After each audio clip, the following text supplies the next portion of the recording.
राधे राधे। राधे राधे महाराज जी, आपके चरणों में कोटि कोटि प्रणाम। महाराज जी, ईश्वर एक है जो हमारे और सबके हृदय में बैठा हुआ है, तो महाराज जी हम सब क्यों एक दूसरे को निंदा करते हैं, एक दूसरे आप देखा आपने ईश्वर को जो आपके हृदय में बैठा है? इसीलिए ईर्ष्या द्वेष करते हैं कि हम केवल ज्ञान की बातें कर लेते हैं, अनुभव बिल्कुल नहीं है। अगर अनुभव हो जाए कि सबके हृदय में ईश्वर है तो फिर इन निंदा, स्तुति, अपमान, मान ये सब बातें चली जाए। ईश्वर सम है, फिर समता आ जाए। विद्या विनय संपन्ने ब्राह्मणे गविहस्तनी स्वनीचय सुपाकेचा पंडिता समदर्शिना। वो समदर्शी महात्मा विद्या विनय संपन्न ब्राह्मण में, गाय में, हाथी में, कुत्ते में, चांडाल में एक ही जो परमात्मा को देखता है वो राग द्वेष रहित होता है।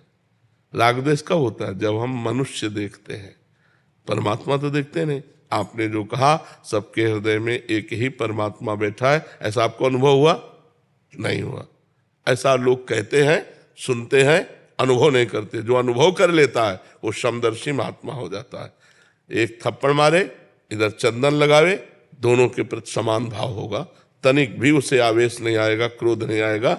जैसे अपनी दांतों से ही जबान कट जाए तो किस पर क्रोध करे, अपने हाथ से अपने चोट लग जाए तो किस पर क्रोध करे। ऐसे एक ही ईश्वर जो हमारे हृदय में बैठा, सबके हृदय में बैठा है, अगर उससे द्वारा हमारे हृदय में पीड़ा पहुंची तो दूसरा थोड़ी, हो तो अपनी आत्मा ही है।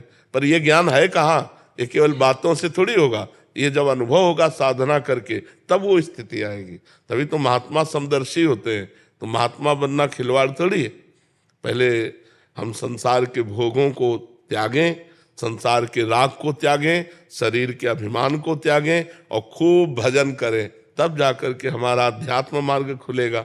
अध्यात्म मार्ग खुल गया तो ये स्थिति आ जाएगी। नहीं तो राग द्वेष पूर्वक तो पूरा चराचर जगत जी रहा है, पशु पक्षी भी इसी में जी रहे हैं।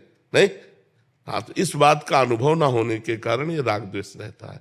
जिस दिन अनुभव हो जाएगा उस दिन राग द्वेष का नाश हो जाएगा। समझ पाए आप?